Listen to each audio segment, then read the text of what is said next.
Bueno, y en este momento acá tenemos una serie de preguntas para las ponentes, así que vamos a utilizar esta parte del tiempo para contestarlas y después tendremos como un comentario final. La primera, para la doctora Carmen Villanueva, usted habló acerca de la comunicación e información de la situación europea española en las colonias. Pero si una noticia de época cruza el océano, esta llegaría como un teléfono malogrado, digamos distorsionado. ¿Cómo era la información probablemente tergiversada y si esta situación influyó en las juntas americanas? Curiosamente la que llegaba más tergiversada eran las noticias oficiales. Y de eso hemos trabajado un poco periodismo. Uno de los primeros periódicos no constitucionales, sino previos, que se hicieron en el Perú, fue la Minerva Peruana. Su nombre ya es todo. Y se suponía que daba las noticias oficiales. Era la plena época en la cual los reyes estaban prisioneros en Francia. Entonces este periódico de repente publica una serie, porque solo eran noticias oficiales, entonces publica una diciendo que Napoleón ha sido derrotado, que el rey ya volvió, que el infante entró a París, que ha sido coronado, una serie de cosas un poco que hoy día nos sorprende que se hayan podido siquiera decir. El escándalo fue tal en Lima que el virrey tuvo que decir, perdón, así no era, y cerró el periódico. Entonces, ¿qué pasó con esto? Usualmente las noticias oficiales eran las noticias que se quería que la gente conociera así y levantar un poco el ánimo de que la península estaba pues en una crisis total.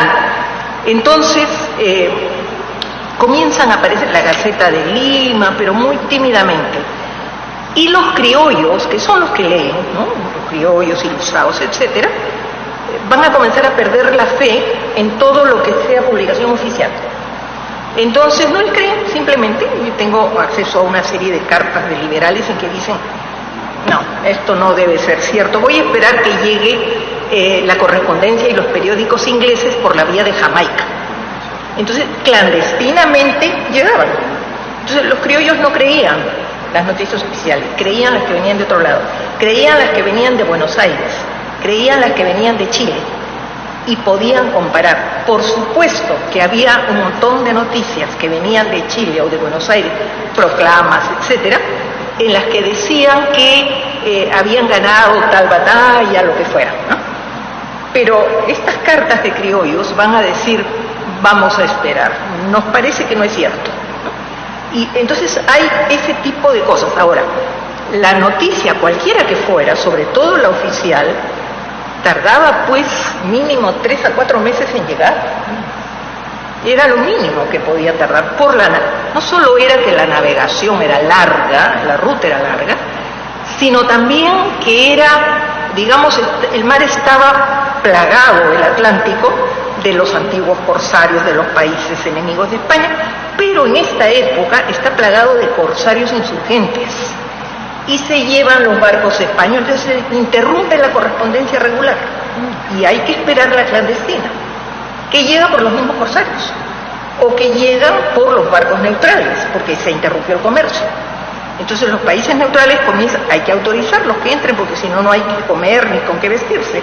Entonces estos vienen y traen noticias, muchas veces interesadas. Inclusive hay el caso de un barco ruso o algo, porque llegaban hindúes de Calcuta, de todas partes, y entonces viene y habla de cosas maravillosas que les está pasando a los en la guerra europea, ¿ya? Grandes noticias contra Napoleón. Y los criollos comentan y dicen, sí, pero ya sabemos, nos han dicho, que ese capitán cuando desembarca dice lo que las autoridades quieren oír. O sea, es muy complicado, pero ahora nosotros podemos comparar qué cosa es lo que ellos van a saber y qué cosa fue lo que realmente ocurrió. Pero el hecho es que no están incomunicados. Perfecto, muchas gracias. La segunda, para Natalia, ¿cuáles eran los requisitos para ser representante para participar en estas elecciones en caso de las del virreinato? Perdón, ¿en las coloniales o en las de Cádiz? Contestemos para ambas. Claro, en las elecciones coloniales eran por cuerpos, entonces era una representación dependiendo de cada cuerpo. En cuanto a los representantes locales, tenían acceso, por ejemplo, a los niveles municipales, todos los que eran ciudadanos. Entonces era un acceso bastante amplio. Perfecto. Para el congresista Juan Chepú, qué peruanos estuvieron en las Cortes de Cádiz? Bueno, del que yo recuerdo, Vicente Morales Duárez, que presidió las Cortes de Cádiz y que la verdad dentro de la investigación básica que estoy realizando me ha impresionado mucho, y casualmente ese es uno de los motivos por los cuales estamos tratando de hacer esfuerzo en conjunto con la Comisión del Bicentenario, porque creo yo que es un capítulo oscuro. Cuando hablamos de Vicente Morales Duárez, no solamente estamos hablando de brillantez intelectual, también estamos hablando de una persona completamente compenetrada con su tiempo. Y por otro lado, la delegación peruana en sí misma, había, si mal no recuerdo, un ciudadano peruano de origen indígena, Ichu, creo que se llama Dionisio Uchu Inca Yupanqui, ¿no?, que también participó, y con eso ya estamos hablando de una configuración que integraba lo que era en esos momentos la nación peruana. Ahora, lo que queremos obviamente es rescatar no solamente la discursiva, sino también el mensaje que se llevaba. En lo personal, creo yo que el papel de Morales Duárez como presidente nos dejó muy bien como nación. Muy bien, dos preguntas que voy a unir para la doctora Villanueva. ¿Por qué Fernando desconoce la Constitución de Cádiz cuando retomó el poder en España? ¿Y por qué es conocida esta Constitución popularmente como la Pepa?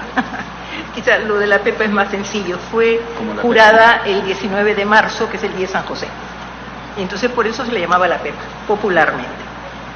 ¿Y por qué Fernando desconoce? Porque era un rey absoluto. Él venía de una familia de los Borbones más absolutos, y lo que pasa es que la gente lo había idealizado porque frente a la terrible situación de la familia real, que era espantosa en todo sentido, él, que se oponía a eso, va a ser visto por los españoles como una esperanza. Y el nombre que le van a dar es Fernando el Deseado. Quieren que gobierne, porque creen que va a ser contrario a todo lo que había estado pasando. No fue así. De hecho, los historiadores españoles lo llaman el rey felón.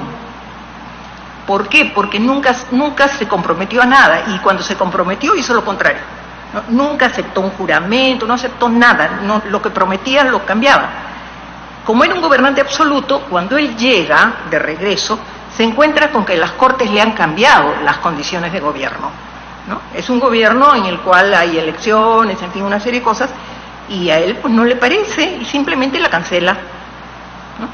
Y eso es la historia de por qué la cancela, porque él era gobernante absoluto. Como mencionaba Natalia, algunos años más tarde, en el 1820, hay una nueva revolución liberal, muy corta, pero que lo obliga a jurar la Constitución. En Lima los criollos van a decir, ¿por qué hace tanto problema solo por no jurar la Constitución? Pero por fin está. Esa etapa es la que cree poder lograr todavía un arreglo con América, y manda un comisionado, ¿no?, con el fin de, ya estaba San Martín, entonces de tratar con él para ver si se pueden arreglar las cosas por las buenas. Ya no, pues no era el momento, ya todo el mundo ya estaba independiente y todo. Entonces, pero eso desata en España una situación política muy enconada durante muchos años. La Revolución de Riego cae y Fernando instaura de nuevo el absolutismo, pero eso no termina ahí, sino que siguen peleándose entre todos. Acá, en los periódicos ya independientes de la República de los primeros años, cuando ven lo que está pasando, dicen, pero ¿para eso nos llaman? Y lo dicen así claramente, ¿para eso nos llaman? pero si no se entienden entre ellos, ¿para qué nos llaman a nosotros? Están haciendo cambios en la Constitución, no es eso lo que se había visto antes. En fin, ese es un poco el ambiente. Y finalmente, la última pregunta es un poco para celebrarnos. ¿Quién fue Morales Duárez? ¿Quién qué? ¿Quién fue Morales Duárez?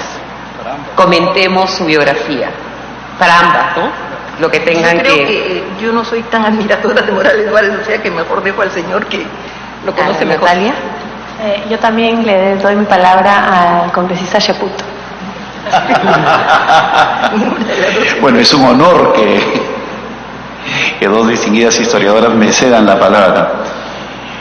Vicente Morales Duárez era un diputado suplente que radicaba en esa época en España, y por lo tanto le correspondió a él asumir la representación junto con otros distinguidos peruanos, Blas Ostolaza, en el contexto del inicio de la Corte de Cádiz. Su discursiva llamó mucho la atención, también su profundo conocimiento de los acontecimientos modernos. Hay que ubicarnos, como bien han dicho Carmen Villanueva, también Carmen Maqueboy en su momento, y la misma Nati Sobrevilla, en el contexto napoleónico, la convulsión social que había en ese momento. O sea, no podemos desprendernos de ese hecho. Pero llama la atención porque cuando uno analiza las propuestas peruanas, que como bien han señalado tenía una agenda, tenía claramente una intención tributaria, porque era una de las cosas que agobiaba a los peruanos acá. La otra, la de representación, que ya no sean delegados españoles los que mandaban acá, sino tener la posibilidad de elegir a nuestros representantes, y eso obviamente generó un tremendo impacto social. Yo la verdad es que recién ahora, a partir de lo que nos ha señalado Natalia, me he enterado, yo estaba convencido que la libertad de imprenta en el Perú surge como consecuencia de Cádiz, pero obviamente una omisión mía era olvidar que en el siglo XVIII ya el Mercurio peruano y otros impresos generaban y formaban opinión, y que fueron caldo de cultivo también de las ideas peruanas. Obviamente la libertad de imprenta se consagra a partir de Cádiz, en todo caso en texto constitucional, pero ya había un antecedente notable de la prensa peruana en el siglo XVIII. Entonces, inclusive una de las cosas que a mí me llamó la atención de Morales Duárez es que forma parte de la Comisión de Constitución en España, o sea, de la redacción.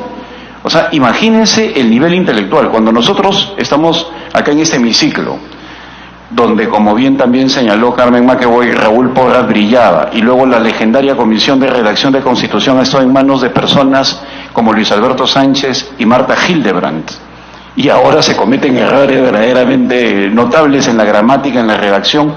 Existe, ¿no?, una herencia de Vicente Morales Duárez, que participó de la redacción de la Constitución de Cádiz, también en un contexto notabilísimo en el cual la intelectualidad española también brillaba en Europa. No olvidemos de que la influencia francesa tuvo en el escenario ibérico una especie de enfrentamiento que estimuló la competencia intelectual. Entonces, que un peruano haya sido redactor de la Constitución es algo que nos tiene que llenar de orgullo. Es lo poco que puedo señalar dentro de mi formación de ingeniero en relación a Vicente Morales Duárez. Gracias. Y acá hay una última pregunta antes de las palabras finales. ¿Qué relación guardan los movimientos independentistas en Perú con las Cortes de Cádiz? Gracias, Carmen. Las Cortes de Cádiz son muy importantes, como mencioné en mi ponencia, en sus dos periodos.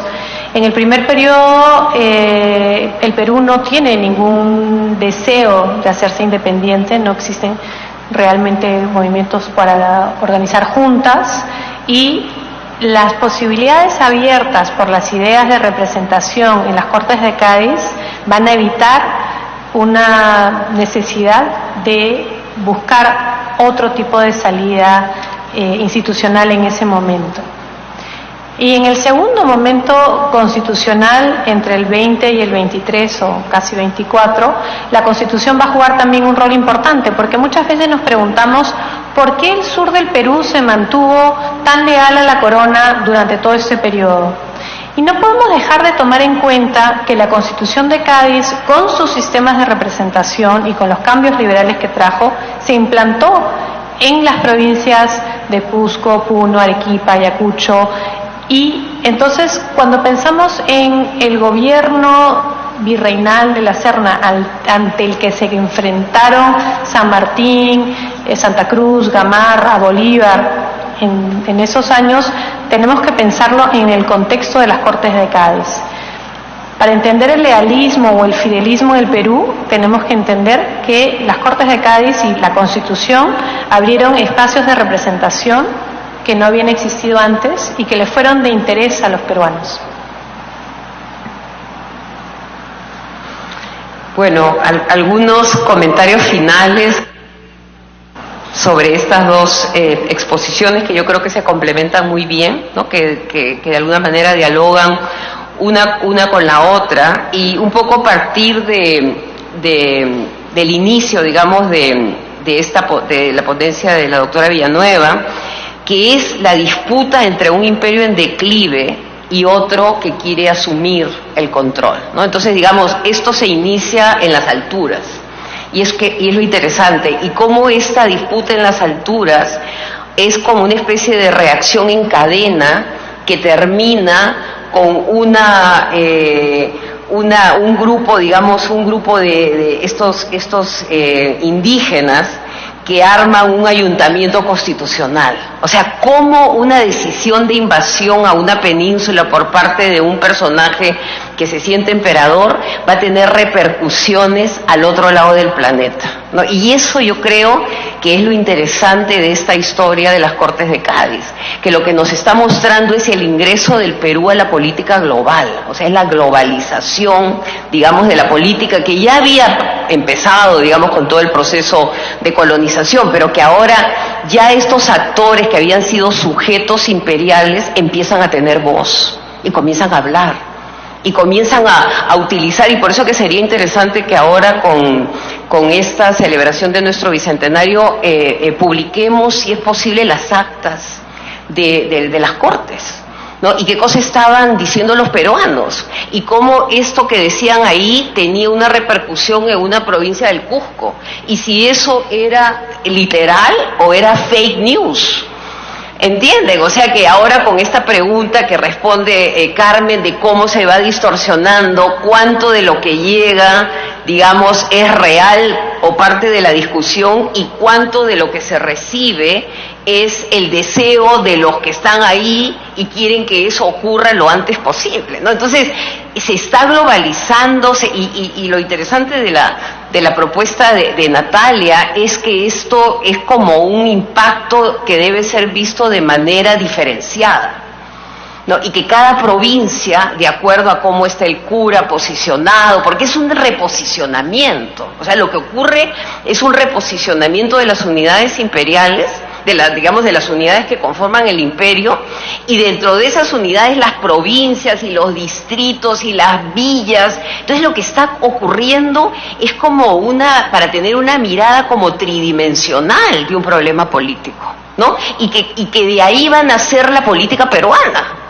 ¿no? De esta solución a esta especie, como decía Hipólito Unanue, de esta cuadratura del círculo, porque es una cuadratura del círculo tener una constitución liberal con un sistema monárquico y con un Fernando el Deseado que primero la firma y después le tira una patada, ¿no? Entonces esa tensión es la que se vive, pienso yo, y lo dejo como reflexión en nuestra política, o sea, la reforma y la contrarreforma, ¿no? Digamos, el intento de cambiar, pero al mismo tiempo los que cambian tienen que controlar el proceso, porque en el cambio ellos desaparecen como liderazgo, porque se los va llevando, digamos, el proceso de transformación y de reforma. Y un personaje que yo creo que acá en nuestra historia se le ha dejado, digamos, a los personajes, no se les ha explorado en toda su dimensión, Abascal, que distorsiona, pervierte, trampea, utiliza la prensa a su favor, y que nos habla mucho de todos los procesos en los que acá en el Perú se han destruido todas las intenciones de cambio, ¿no? Que al final una reforma termina siendo lo opuesto de lo que realmente los que lo inician pretendían, ¿no? Y ahí está, toda esa tensión se está dando, digamos, en esta parte del imperio, y la herencia que se le deja al Perú es eso, una política polifacética, compleja, donde hay miles de actores que solamente, digamos, la locura de los caudillos va a poder entender en su momento. Ellos los entienden a todos, o sea, los liberales en algún momento se pierden el libreto, ya les parece demasiado complicado y simplemente se retiran, ¿no? Pero digamos, esa herencia, y otra parte que me parece interesante en las dos ponencias es la maquinaria electoral. O sea que finalmente aprendemos un sistema eleccionario, ¿no? Que también está lleno de trampas, está lleno de complejidades, donde por ejemplo los afrodescendientes pueden votar mediante una cláusula, pero si tú quieres sacas esa cláusula y no los dejas votar, ¿no? Entonces la ambigüedad. Yo creo que acá hay un elemento en la política ambigua que de alguna manera no va a darnos el camino, que para bien o para mal, el camino hacia allá, como un carril, sino que abres 25 caminos. Y de eso nace la política peruana moderna, ¿no? Entonces, volver a Cádiz, digamos, y yo creo que un poco rescatarlos, a los Morales Duárez, a todos los que estaban hablando algo que al final va a ser totalmente cambiado, pero habría que volver al libreto original. O sea, ¿cuál era la obra?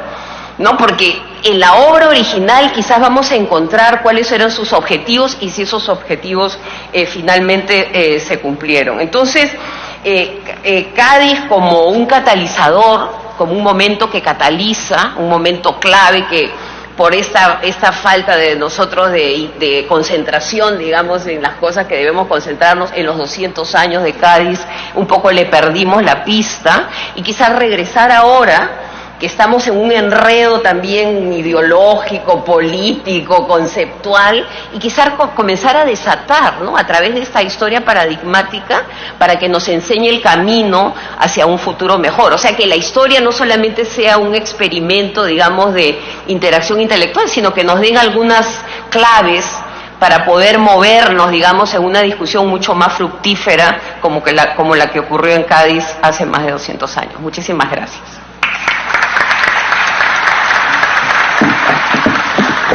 Bien, gracias también por la excelente moderación a la doctora Carmen McEvoy, así como también las excelentes ponencias. Les pido por favor a los distinguidos y respetables presentes un fuerte voto de aplausos para esta excelente mesa de honor. Para concluir con el conversatorio del Perú en las Cortes de Cádiz, palabras de clausura a cargo del ingeniero congresista Juan Cheput, presidente de la Comisión Especial Multipartidaria Conmemorativa del Bicentenario de la Independencia del Perú. Muchas gracias. Las palabras de Carmen McEvoy, las palabras finales realmente me han inspirado, ¿no? ¿Cuánto de desconocimiento de nuestra historia es la causante de lo que nos acontece ahora? Al inicio de su extraordinario libro 1914, Margaret Macmillan recuerda una frase de Mark Twain: la historia no se repite, pero rima. Y exige que conozcamos nuestra historia para que de esa manera, cuando lleguen los momentos en que entendamos la rima, podamos enfrentar los acontecimientos. ¿Qué pasa con aquellos países que ni siquiera conocen su historia? Enfrentamos eventos como novedosos cuando son parte de nuestros vicios republicanos. Y por eso es que yo rescato las palabras vertidas por Carmen McEvoy, Carmen Villanueva, Natalia Sobrevilla, en el sentido de que es importante que el Congreso como caja de resonancia preste todo su aparato logístico y sus plataformas multimedia para hacer de esto una gran difusión. Y junto con Adriana y la ministra de Cultura y todo el Estado, convertir este evento del Bicentenario en una narrativa que nos permita conocer nuestro país. Ese es el gran mérito. Es cierto que por un lado tenemos que hacer obras tangibles, es cierto que pueden haber ceremonias, pero yo creo que tenemos que aprovechar el Bicentenario para lo fundamental, conocer nuestra historia, porque solamente de esa manera podemos entrar en mejor pie a nuestro tercer siglo de vida republicana. Es por eso que me permitía decirle a Natalia, y es algo que voy a hablar con el presidente del Congreso, Daniel Salaverry, que nos está brindando todo el apoyo, al igual que las presidencias anteriores, para que el Fondo Editorial del Parlamento pueda hacer el esfuerzo de traducir el libro El ascenso del gobierno constitucional en el mundo ibérico-atlántico, el impacto de la Constitución de Cádiz de 1812, para ponerlo en manos de todos ustedes. E igualmente, junto con el Consejo Consultivo que preside Carmen McEvoy y las facultades con las cuales ya hemos firmado convenio de historia, en este caso de San Marcos y de la Católica, ser generadores de términos de referencia. Y esto tengo que reconocer, es una de las primeras conversaciones que tuve con Natalia Sobrevilla hace ya un par de años, para identificar esos huequitos históricos que hay que nadie conoce y empezar a producir. Obviamente tenemos que priorizar, y qué mejor que ellas para que prioricen estos aspectos de nuestra vida. Tenemos que rescatarlos, tenemos que ponerlos en valor. A nosotros no nos corresponde eso en el Congreso, a nosotros nos corresponde ser los facilitadores, las personas que estamos acá a disposición de nuestros historiadores para identificar esos momentos y poder utilizar nuestro fondo editorial para sacar esos libros que se necesitan para conocer nuestro país, nuestra historia. Y finalmente, eventos como este que se van a suceder a lo largo de los próximos 2 años y medio, los estamos editando en todas nuestras plataformas, queremos convertirlos en CDs, estamos hablando ya con varios colegios emblemáticos, pero queremos llegar a todos. Tenemos pendiente una conversación también con la ministra de Educación, porque considero, y esto también es fruto de la conversación con distinguidos historiadores, que lo fundamental para este bicentenario es que todos conozcamos nuestra historia. Tenemos mucho de qué enorgullecernos, lamentablemente muchas veces la coyuntura hace que nos olvidemos de ello. Finalmente quiero agradecer a Carmen Villanueva, a Carmen McEvoy, Natalia Sobrevilla y a Adriana Doig por esta estupenda, maravillosa tarde de historia. Muchísimas gracias. Y damos por clausurado el evento. Lo vamos a publicar.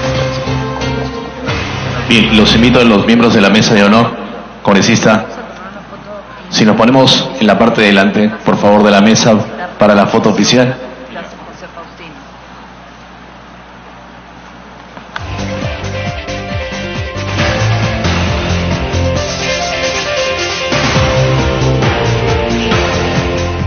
Bien, de esta manera concluyó entonces la conferencia magistral sobre la representación peruana en las Cortes de Cádiz, evento organizado por la Comisión Especial Multipartidaria conmemorativa del Bicentenario de la Independencia del Perú, que preside el congresista Juan Sheput Moore, donde se han dado luces sobre esta importante parte de la historia de nuestro país.